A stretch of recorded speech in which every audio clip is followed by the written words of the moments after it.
Hi guys, welcome back to my channel. Today we have a reading vlog, which I think this is actually my first reading vlog, so that was very fun. And I wanted to read books that have been turned into movies or TV shows and just kind of compare the two. Essentially trying to answer the age-old question, is the book always better than the movie?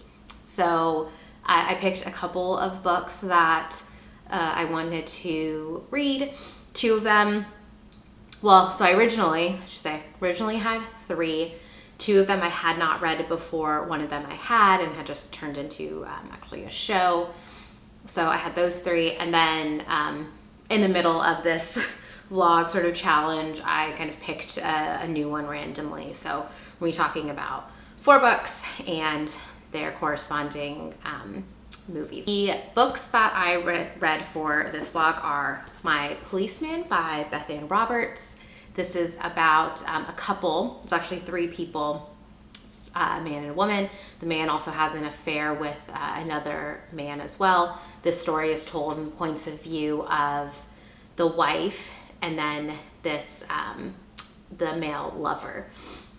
So was really excited to read this one. I hadn't it's kind of a book that I didn't think I would pick up if it probably hadn't been made into a movie. This got pretty popular because Harry Styles is in the movie, so I heard a lot about it and was really interested to see how they compare. Then next, I read The Storied Life of A.J. Fikry by Gabrielle Zevin. I had recently just read another book by Gabrielle Zevin called Tomorrow and Tomorrow and Tomorrow. If you saw my February wrap-up, you know I absolutely adored that book, so I was really excited to read one of her other works. This is a story about A.J. Fikry. He lost his wife about a year or so before the story starts. He owns a bookstore. He has a collection of poems that goes missing, and then there is a sort of a book agent or someone who works in the publishing industry. He kind of develops a relationship with her. There are a few things that happen within the book that are kind of surprising, so I don't want to go too far into it, but this was recently made into a movie, and so I was excited to see again how these compare. This is one actually where I think I heard about the movie first and then realized that it was a book, and then realized that the author was someone that I was really excited about. So then the third book I read on my Kindle was actually Death on the Nile by Agatha Christie. I had never read an Agatha Christie book before. My mom is a really huge fan, so I kept meaning to. And like through this challenge, just sort of realized that that was another kind of good book to movie comparison I could make. So one night realized Death on the Nile was available through Kindle Unlimited. Just started reading it, really enjoyed it, then watched that movie. If you're not familiar, Death on the Nile is I think one of Agatha Christie's most popular books. It follows one of her probably her most popular character, Hercule Poirot, I think is how you say it. He is a detective, and so there's a series of books where, of course, he is solving these crimes. In this one, this is about a group of people who go on a river cruise. One of them ends up dead. It's very much a whodunit.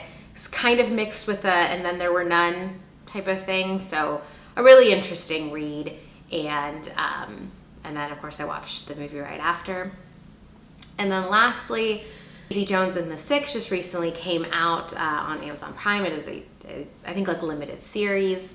I read that book for the first time actually just a few months ago and absolutely loved it. So I kind of wanted to reread it before the show anyway, even though it's pretty fresh in my mind. I just had such a fun time reading it. So I did that as well. I don't have it with me because I read it so quickly.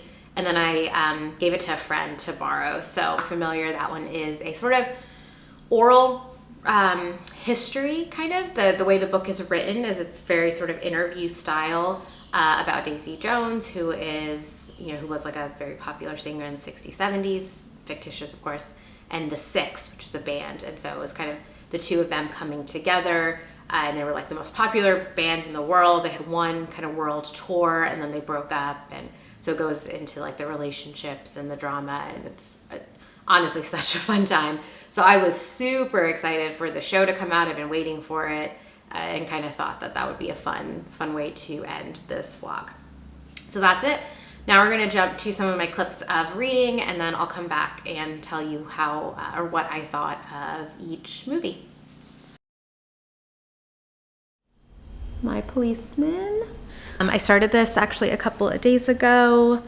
Really enjoying it so far. Hold on, I wanna sit down and talk to you about it. Give me a second. Had of course heard about, especially after the movie came out.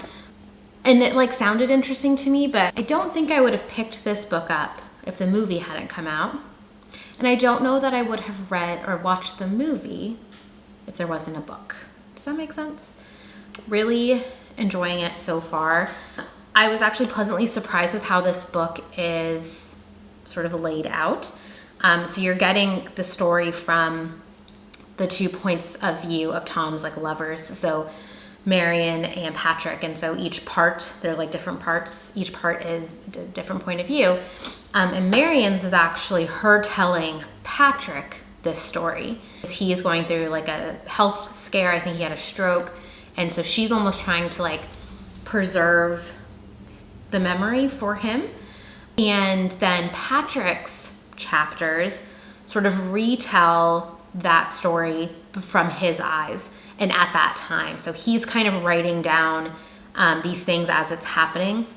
So his point of view, his chapters are writing, these things down in the 1950s, and Marion's is her writing it down for Patrick in the 1990s when they're older. I just think that has helped this to be a really sort of engaging book. I think it would have been engaging regardless, but having these two narrators is really interesting. One might even argue that they're unreliable narrators, but they're really not. I mean, these are two people who love Tom, the central character, so much. I think it's also really interesting to learn about Tom through both of their eyes. So the way that he acted with both of them and what sort of made him tick. I am about 180 pages in. So I've got just about 100 more to go. I just finished up work. It is Friday. That's exciting. So I have a drink, and I think I'm gonna try to read here. Please excuse Leo. Okay. So I think I'm gonna try to actually finish this in the next couple of hours. I'm just gonna change into some comfy clothes. I'm gonna sit here, I wanna read, and then hopefully actually watch the movie tonight.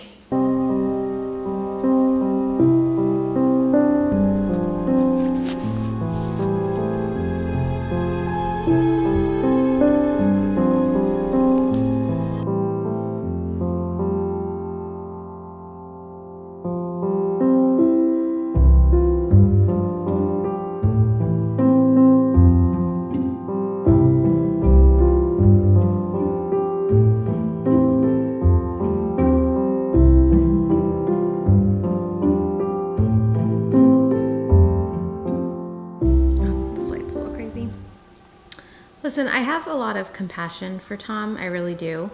That section I just read, he's really pissed me off. in both timelines. So in the present and before.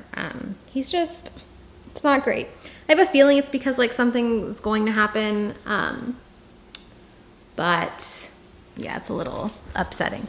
And it's funny, when you're reading a book that's already been made into a movie or show, and so you already know the people playing those characters, right? It's easy to just sort of imagine them in your head. And so it's just me being mad at Harry Styles this whole time. So that's interesting.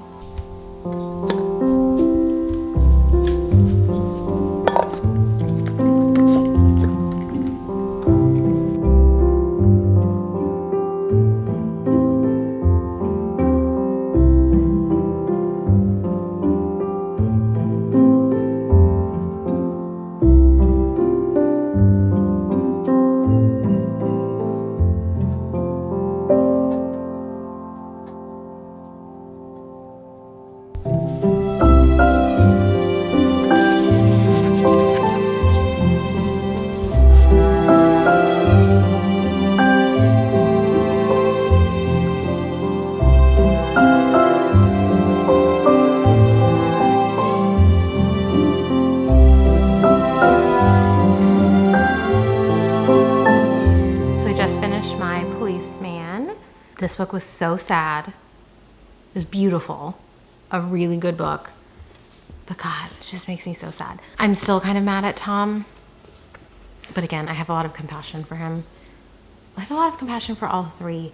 I was kind of waiting for like one of them to kind of be a villain, and to a certain extent there is one, but God, it's just so hard to read about. And I'm really glad I read this, and I am excited to watch the movie. So I think I'm going to do that tonight because it's not at all late. So I'm going to take a little break. I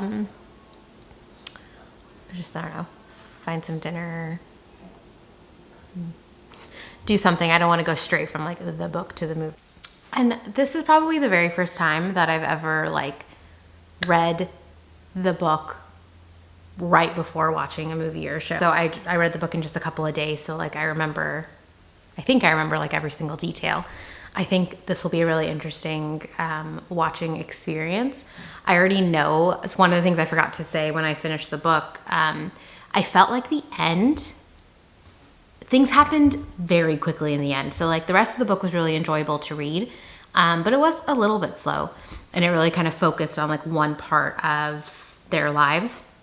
And then the last like two parts just flew by, but like it covered a pretty important like part very quickly. And so I'm kind of hoping they go into that a little bit more in the movie, even though that part is probably the most heartbreaking. It just seems a little bit strange that they like kind of, like the author kind of glazed over it a little bit. I could be wrong about that. Maybe it was just enough, but I got to those parts and I was like, whoa, like it felt like a whole different book. I think because the book is so fresh in my mind, I will likely be more critical of the movie, which is probably not fair to them, but we'll see.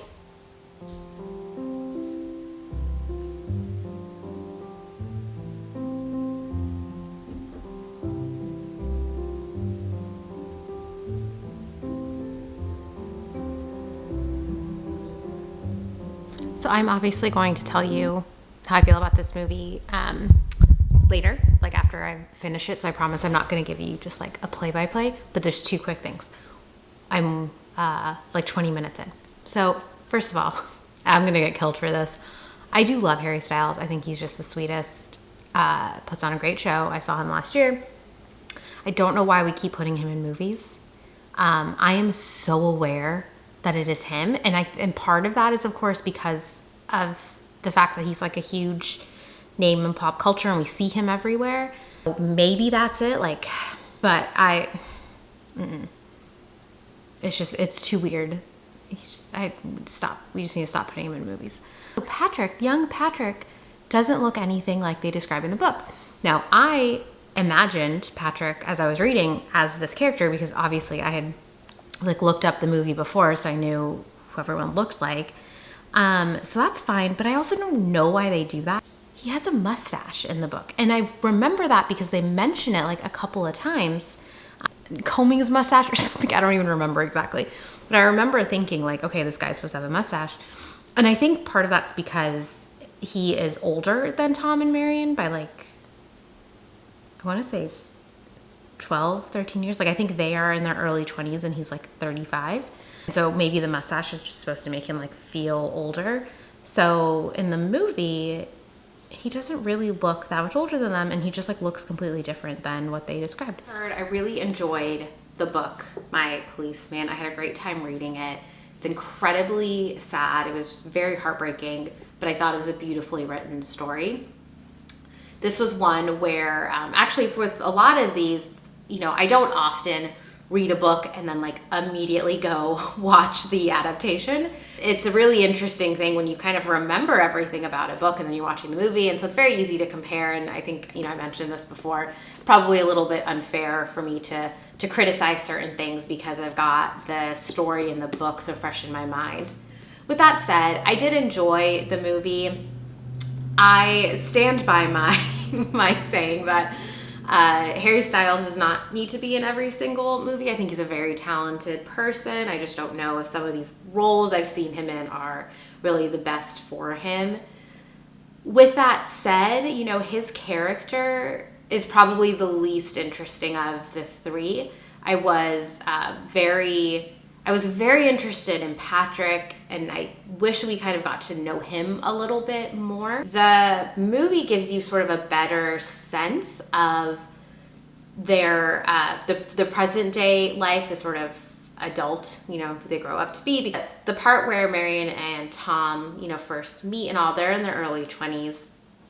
And so the present day timeline is, I think, like them in their 60s. So I do feel like you get a little bit of a better sense of their life in the movie, of their like present day, than you get in the book. But overall, I thought, as far as like movie adaptations go, they did a great job. Didn't change too much, which I appreciate, especially if it's a story that, I do think is really lovely. There's no really reason to change too much. To me, this was definitely a movie that was made for people who had read the book. I feel like if you just watched the movie, it would be even a little bit more confusing, because you're just not really getting everything. And I feel like I'm going to keep saying this, but obviously there's just so much more that you can explain through words, I think, in a book than you are willing to listen to a person on screen talk about. So it very much felt like this was an ode to the people who enjoyed the book. However, certainly think you could go into it and it'd be an interesting movie to watch. I do wish that you saw some of the side characters a little bit more. I thought like Marion's friend, who she worked with at the school in the book, was very interesting to me, and you don't really see her that much. You're not really introduced to her that much. Her best friend, who is Tom's sister.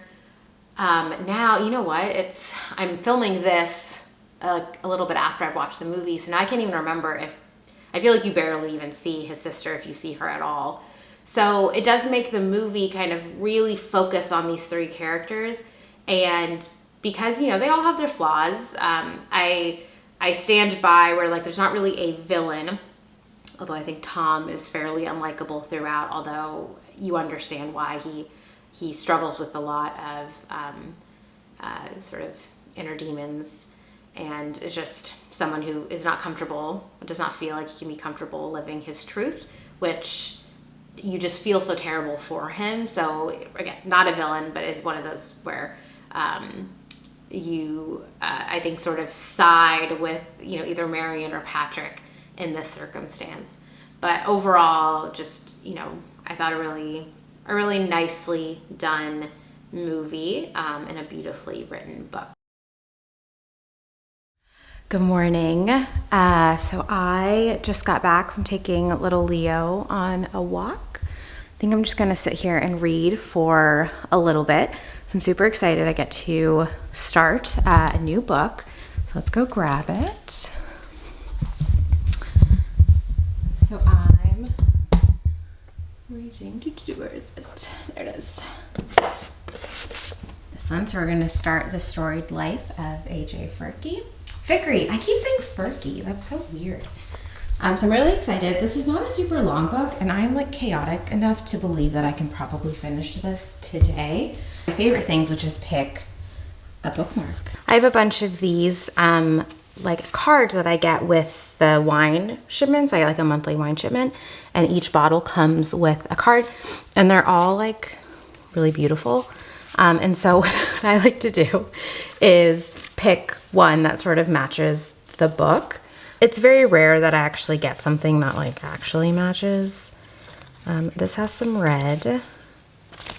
That also has some red. Oh, this one could be fun. Oh, you know what? Actually, I think this one. Yeah. I'm going to go with this one because it has the sort of similar dark with some red. And this is the bookmark I'm going to use. That's just a silly fun thing I do with every book. So I'm going to sit down and just read for probably like an hour or so before I go out and do some more productive things. But I'll check in and let you know how far I get.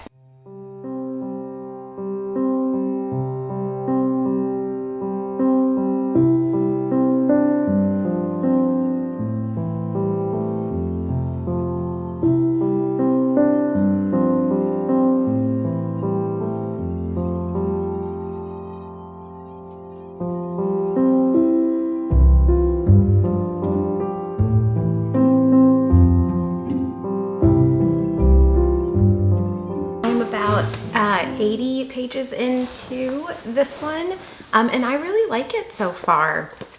It's kind of fast-paced, like it's you know, going through time pretty quickly. Something that happens, so I don't want to spoil the book because something happens that was kind of a surprise to me, and it was like a pleasant surprise. So I don't know if this book is going to go into romance too much, but I am really loving the found family, and they're in a kind of like small town. So far, really enjoying it. Like I said, about 80 pages in. This book is just about 260 pages. So again, like I said, I genuinely feel like I can finish this today. But I'm going to take a break. I'm going to go, I have some work to do. I'm really behind on some blog posts. So I'm going to go sit in a coffee shop, have some coffee because I haven't yet, on my computer. I'm going to take the book with me.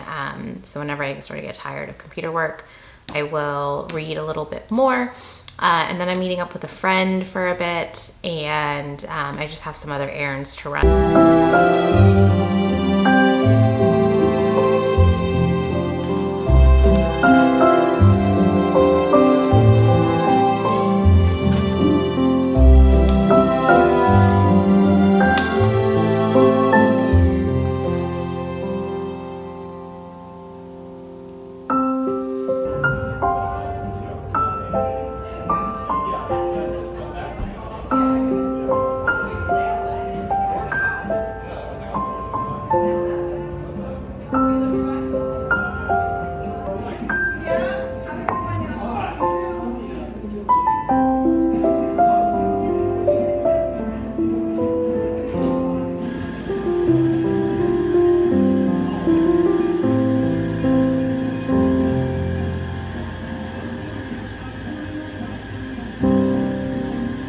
So it's much later now. It's about 6. I was really productive today.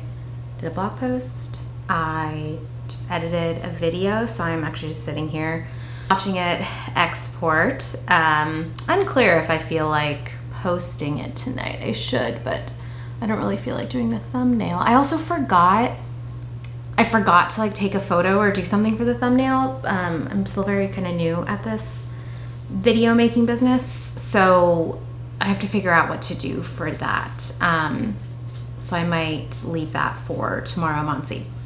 But throughout the day, just little by little, I've been reading, and so I was just gonna sit here while this was exporting and read some more. I am just about exactly halfway through. I'm like 130 pages in.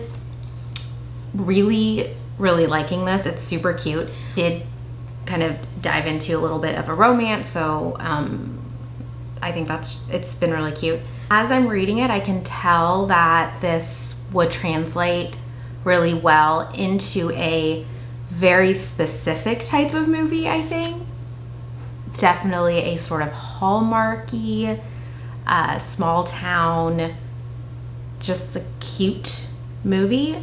So I have pretty high hopes. I think this, might be another situation though where if I just like came across the movie, I'd probably like it more than now where I'm going to be comparing it to this. Some pretty big names in the movie. So the main character is played by Kunal Nair from Big Bang Theory. I think Lucy Hale is this woman Amelia. Christina Hendricks is in it. Scott Foley. So some pretty big names, which is surprising because I just like don't remember hearing about this movie when it first came out. So I don't know if it might have been during COVID. It didn't come out in theaters. I'll check all of that out. I'll look it up while I'm watching. It's actually really beautiful outside right now, so I think I'm going to sit outside on my patio to read a little bit more. And so I just made myself a little snack plate. It's got some meat and some cheese, a few pickles, corn nuts, which are my favorite little snack to have with the drink. Although today I didn't really feel like a drink, so I'm going to have this kombucha. I saw this peach Bellini kombucha at H-E-B, so I thought I'd try that out.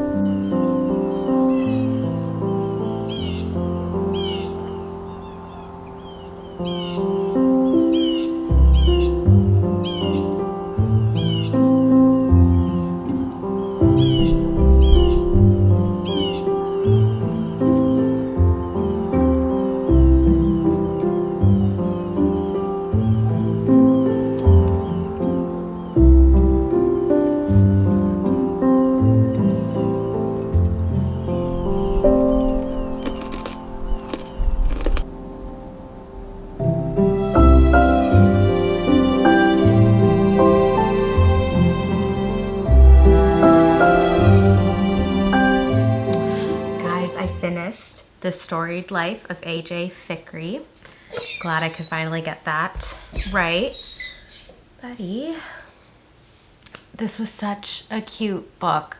I really, really loved it. I'm giving it 4 stars just because I loved it, but it didn't like hit like a 5-star generally does. However, I've said this before, I am very picky when it comes to 5 stars. So like a 4-star book is a wonderful, wonderful book. I highly recommend. And I think this is one of those cases where like going into the book not knowing too much really helped. I find, especially recently, because I consume a lot of like book content, that books often very quickly get sort of overhyped, or I just keep hearing too much about them. And then it just doesn't live up to this like expectation set in my head. And I don't think everyone is like that. Like I think some people want to hear a lot about a book before they can read it. So this is not to say that like book content is bad, obviously. I'm sitting here doing this. But it was really nice going into something and just truly not really knowing what to expect. The romance aspect was really cute. There's also like a little, I don't want to call it a mystery, but just little things that you find out throughout the book. And it's a really interesting kind of look into secrets. Yeah, it's a really interesting look into secrets. And when a secret, like when telling a secret can hurt more than help.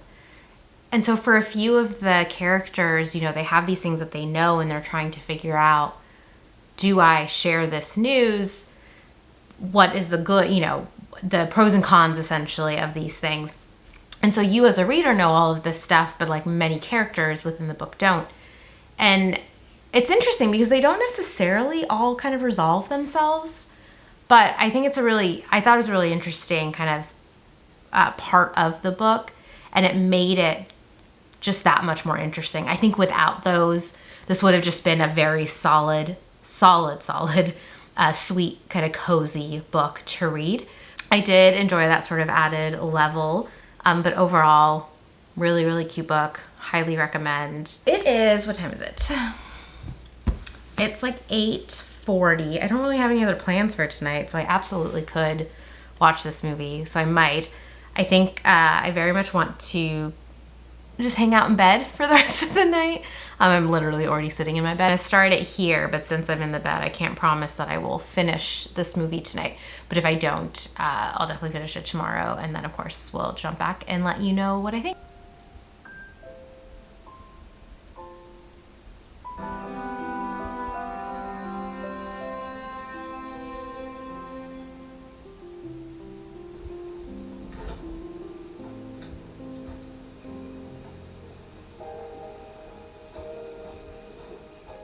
Next, I immediately jumped into The Storied Life of A.J. Fikry. This one I read in a day. Luckily, I had sort of blocked my day for this. So it was, I believe it was a Saturday. I started the book in the morning. I did a few things around. I went to like a coffee shop, did some work, read a little bit more there, and then just finished it, you know, that evening. I was so pleasantly surprised by this book. And I don't say that because I thought I wouldn't enjoy it. I so enjoyed Gabrielle Zevin's last book that I read that I kind of went into it thinking that I was going to enjoy it. But really just, it was such a sweet story. You know, the relationships that develop. There's definitely a found family aspect in this book, which is just my absolute favorite. There's also a child in this book that I really loved. I know some people don't love like children characters, and they can be a little hit or miss for me too, but really loved the child in this one. I was really surprised that this book actually like covers a lot of time. So there's a lot that happens sort of in the first, I would say like year, and so they go by that pretty quickly. And then it was like all of a sudden it was jumping in time. And I found that to be the same with the movie. So overall, I thought the movie was really well done. There were a few things that they changed, but for the most part, I mean, they kept it pretty similar. Certainly some lines, you know, they kept kind of pulled through. I believe I saw that Gabrielle Zevin, the author of the book, also wrote the screenplay for this. So obviously she's pulling from her own material. And it worked. It wasn't like there was something that someone said where I was like, that's not a way the human talks. Like the book is written in a very natural sense, like natural dialogue. So that completely made sense. I did feel like if you hadn't read the book, the movie might move a little fast and get a little confusing. I did have my mom watch it because I thought she would enjoy it. And so she watched it like a day or two after I did. And she really did like it. But she had said there were a few things that kind of happened where she had to go back and be like, wait, did they explain that? It jumps in time very quickly. There were some times when you don't even realize that it's jumped in time until you see like the little girl, for instance. In one scene, she's like 2 years old, and then the next one, she's 5. And you're like, oh, okay, 3 years have passed. In the book, they sort of explain that. In the movie, I think what they tried to do was just show seasons pass. So it's in this very sweet little like small town. And so you would see the like leaves change in the fall and then winter. And so they would do a little like montage or whatever of that. And so that was supposed to signal to you that some time had passed. I think heartwarming story. There's certainly some sadness to it. It breaks your heart here and there. I think it's one of those movies where like, if you're just looking for something on like a Saturday or Sunday afternoon to watch, this is the perfect type of movie for that. Hi friends. So it is quite a few days later since the last time I talked to you in this vlog. I just wasn't feeling very well. Take it easy, but because I've also haven't been able to sleep very well, one night I just sort of grabbed my Kindle and I realized that I had Death on the Nile by Agatha Christie through Kindle Unlimited, and remembered that is a fairly recent movie that came out. I think it maybe came out last year, maybe the year before. I thought that might be kind of fun. And I've never read an Agatha Christie book, but I really want to. My mom loves Agatha Christie books, and I've like recently heard just how fun they are. So I started reading that. I am probably like 35-40% of the way through. Really enjoying it so far. I wasn't sure if I was going to like the writing style. Just so many characters, especially in something like this where it's kind of a whodunit. So you have to have like all of these characters to be confused as to who has done it. And so in the beginning, it can be a little bit confusing, kind of keeping everyone straight. But now I'm sort of into it, and it's I'm just really enjoying it. So I'm going to take it easy again tonight. Just try to read as much as I can. And then I think at some point, maybe tomorrow or just like over the weekend, I'll watch the movie. I finished Death on the Nile last night, actually, but I was like laying in bed in the dark reading it. So didn't feel like a good time to update you. So I thought I'd do it this morning before I head off to work. I really enjoyed the book. Like I said, it was my first Agatha Christie, so it took a little bit of time to get used to like the language and her writing style, and just kind of getting to know all of the characters. Her books, I think all of her books, but like especially her mysteries, have just a ton of characters. And so once you sort of get past that, and then you get to the actual like murder, if you will, it got pretty interesting. Death on the Nile is a kind of classic Agatha Christie whodunit, and then there were none type of book. So you have like heiress, very rich girl, Lynette. She is on a honeymoon on like you can call it like a river Nile. It's like a cruise essentially with her new husband, who happens to be the ex of like her best friend. So 6 weeks earlier, her husband was actually engaged to one of her very, very close friends, and then Lynette kind of stole him. And so this other girl, Jacqueline, shows up on this cruise, and you find out that Jacqueline's sort of been following them everywhere for the past 6 weeks, obviously, she's heartbroken and very mad. So the main character of these books is this detective. His name is Hercule Poirot, I think is how you pronounce it. And he is the common, so like he's the common detective in all of these books in the series. And so he happens to be on this cruise as well, just like on vacation. One night, Lynette ends up shot in the head. And of course, you know, they're on this boat, so there's only a certain kind of number of people that it could be. And so at that point, right, it starts getting really interesting. There were times, though, that he would be sort of talking about a character and whether or not they could have done it. And I just like could not remember who that character was because you go through them so quickly in the beginning. And so I was like, is that this person or what? And so it took a little bit of while. And I was a little bit concerned that like the killer was going to end up being someone that I just had no recollection of. But that wasn't the case. I thought an interesting twist. I don't know that I definitely saw it coming. I think there was like a part of me that kind of at one point thought it could have gone in that sort of way. But in all honesty, I think, I was surprised at the end. And it was just fun. Criticism I would have, and I think that this is just the type of style of Agatha Christie, and then maybe also like books of that time. But it is very wordy. And I think, though, that that's like a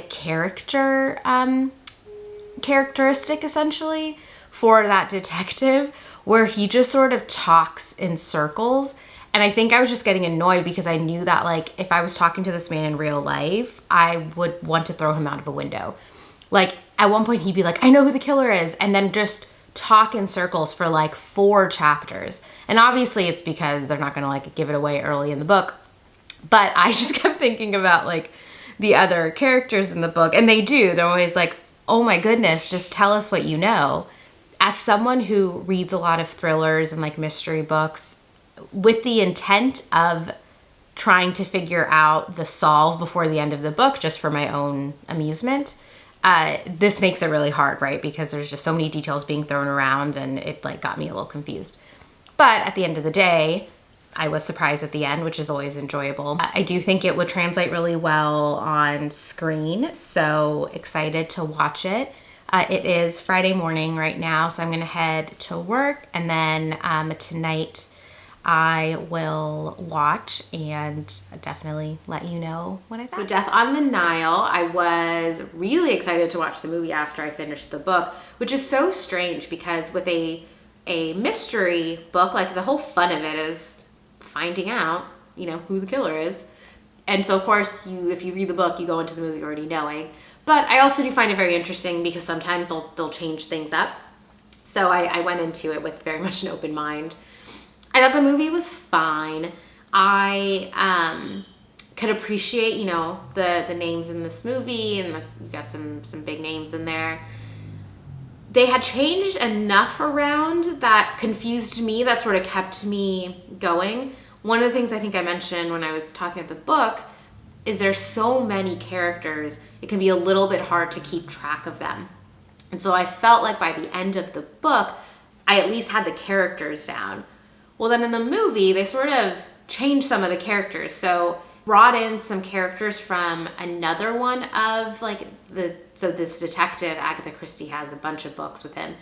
So there's another movie, Murder on the Orient Express, I believe, which is kind of in the timeline happens before Death on the Nile. So they brought a character or two from that one over. Now, I have not read that book and I've not seen that movie. So that character, there's one in particular that was like really confusing to me because it was very close. And so I had to look it up and I was like, oh, okay. We met him in this other one. So you understand that relationship that he has with the detective already. But because they brought him on, they sort of replaced one of the characters in the book with him. So the storyline is now on this guy and not the one that I sort of had in my head. And then they also did this very strange thing where they kept the name of one character but gave him the storyline of another. So it's a kind of, combining 2 characters, which I get because for a movie like this, and you've got some big names in there that I imagine are pulling some big dollars. So you can't have too many people. So I fully understand wanting to keep the story going without having to truly have the full 15, people. And I think in a movie, it's even harder to sort of keep track of everything that's going on. So it caught me off guard a little bit at first, but then once I got into it, it was fine. The storyline pretty much stayed the same except for the character, swap outs, if you will. The same sort of issue I had in the book where I felt like this detective was just talking and not really getting to the point. You kind of see in the movie too. But that is the point of his character, and if you're familiar, if you've watched Knives Out and Daniel Craig's character in that, it's that sort of like, once they figured something out, it isn't an immediate, oh, okay, I'm going to tell you what it is. It's like they start from the beginning to kind of show you how they got to this end result. So I think it is actually kind of fun. I was just a person where I was like, especially I think I made the mistake, and it's so funny because I hear other I hear, booktubers or content creators talk about this, where you feel like you want to finish the book so quickly because you have a challenge or you're trying to get something done. And in this case, like I really wanted to finish the book so that I could watch the movie. And so I think I also just didn't allow myself to fully enjoy those moments there. But I am really excited to keep reading some more Agatha Christie. So I know my mom will certainly let me know which other ones I should read. It's definitely a fun one, and I'm glad I added it kind of last minute to this challenge. I am editing this video right now, and I just realized I don't have any footage of me reading Daisy Jones and the Six. I think, again, I read it like pretty quickly and then immediately handed it off to someone else, and I just kind of forgot, I think, for a second that I was doing this video. But I'll certainly talk about it. I did when I filmed the sort of wrap up, but really enjoyed reading it again. I thought it was just as fun the first time, and this time because I had started watching the show like while I was reading it, so in a way I was sort of following along a little bit, and so it certainly was an enjoyable way to read it. The way that book is set up, sort of interview style, reading it while I was watching the show was kind of like experiencing the audiobook to a certain extent. Obviously, the show is not like word for word, but I thought that was kind of fun. So I just wanted to jump in here before you see me again talking about the show and the book. But anyways, sorry that I didn't get any clips there, but I promise you didn't miss too much. And last was Daisy Jones and the Six. Like I said, I recently read this book just a couple of months ago. Absolutely loved it. Knew I wanted to reread it pretty much as soon as I finished it. Did not think I would reread it as quickly as I did. I think I kind of forgot that the show was coming out, and I probably would have just held it until now. I'm not read it over the holidays, but it's okay. Really loved it. Loved it just as much the second time around. If you've read the book, you know that there is I don't want to call it a twist, but like there's something kind of fun that happens towards the end of the book. So of course, having already known that, you don't get that same sort of like, oh my gosh, reaction. But otherwise, the way the book is written is just very fun, and so it keeps your attention even if you know what is going to happen and the full story. As far as the show goes, I have watched 3 episodes. I think there's going to be 10. I can't remember. And I wasn't sure if this would have been, like I was a little bit concerned about them sort of dragging it out so much. The book is, I don't know why I keep pointing that. I don't have the book. I've lent it to a friend. The book is split up into like different chapters or different parts. And each part sort of coincides with a specific sort of part of their history and how they all come together. So it's not super surprising that they're able to do it in such an episodic way. However, I just wasn't sure, like, can you really drag out this one part into, I think it's close to an hour. Each one's like close to an hour. They can. I'm really enjoying it so far. I certainly think part of it is I just love like that time. I think seeing things in like the 60s or 70s is just so fun.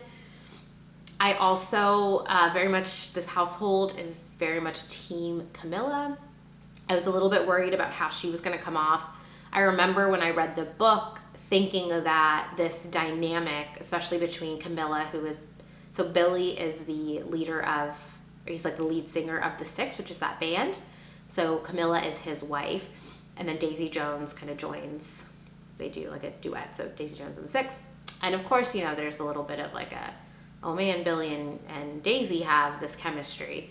And so in the book, they handle it very, very well. And I remember being so impressed by how strong they were able to keep both female characters without it being this like automatic, cat fight. I was worried though for the show and for the movie that for the sake of drama that they would change one of their characters around maybe too much. So far that hasn't been the case, although to be honest, I haven't gotten so far in the show where like some of these things are happening. I think in the show they've just sort of brought Daisy and the Six together. So it'll be interesting to see how that goes along. I think what I've heard from people though is that like if you loved Camilla in the book, you'll continue to love her in the show as well, without necessarily taking away from how you felt about Daisy. Between, you know, Daisy, Camilla, Karen, Simone, there's so many strong female characters in this book and in the show, that is just really fun to watch. And especially during that time period, like you can see the choices that they had to make and what they were really up against. And so I think that the show in particular is doing a really great job of kind of showcasing that. Definitely excited to keep watching. I think I watched all of the episodes that had come out sort of at once, like they premiered with like 3 episodes. And so each one now will come out each week. So we'll see how I continue to like it, but I have a feeling I'm going to enjoy it the full way through. And that is it. Thank you so much for watching this. This was a really fun challenge for me. I think from start to finish, it took me just about 2 weeks. I did take a little bit of a break. I read a book in between Death on the Nile, Daisy Jones, and the Six, because I just needed, I needed a little bit of a break. I wanted a cute little romance. So I'll talk about that in my monthly wrap up. But yeah, overall, you know, didn't really take me too long. I just read like crazy, which was really fun. Especially, I mean, it was busy. I certainly had sort of a busy couple of weeks at work, but it was really nice because it gave me a reason to prioritize, you know, on my off time some of this reading, and it was just really fun to like look forward to kind of comparing the two and seeing what I think of some of these adaptations. I will say, you know, my answer to, again, that age-old question is generally the book is better than the movie. But I think if you read the book before the movie, that's just always going to be the case because that's the first time you really experience the story. I think if you watch a movie or a show before you read the book, you might actually prefer that because that is your first experience with the story. I am just the type of person where if I hear about a movie or a TV show and I know that it's a book, I just sort of insist on reading the book before I watch. But I think I might, you know, test things out a little bit in the future and see, maybe watch something first and then check out the book and see if that changes anything. Overall, though, had a great time with this one. Really enjoyed, you know, all of the books that I read, so that was certainly a win. And we'll see. Maybe I'll do this again next year as more and more books, you know, turn into movies or TV shows. So thank you so much for watching, and I will see you next time. Bye.